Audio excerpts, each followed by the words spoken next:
Following this, there were no additional questions and the session was brought to a close. The spokesperson thanked the attendees and wished them a good weekend.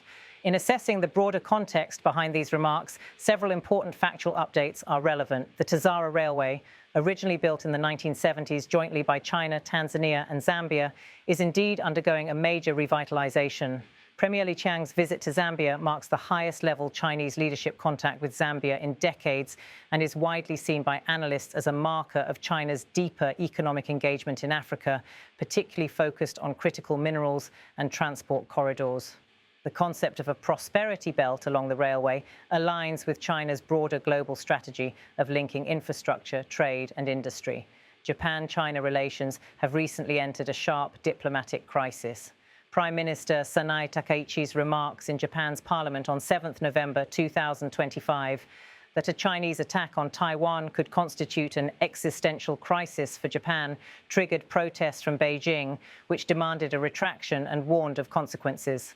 China has also imposed trade and travel countermeasures, suspending seafood imports from Japan and issuing travel advisories. On the Taiwan question, Japan has historically maintained an ambiguous posture under Article 9 of its constitution, which renounces war, but since 2015 has adopted security legislation permitting collective self-defense. The current row is seen by many commentators as one of the most serious bilateral tensions in decades. Regarding arms exports, Japan has formally revised its long-standing 3 principles on arms exports to allow for transfers of defense equipment and technology and has increased defense spending for a number of years. These developments have been cited by China in its criticism of Japanese policy.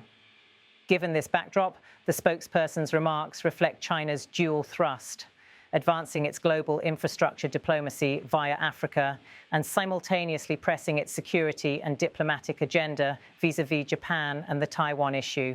In terms of tone and implications, the railway revitalisation narrative projects optimism, investment, regional growth, cooperation, whereas the Japan-China segment projects rising friction, deterrence and rivalry.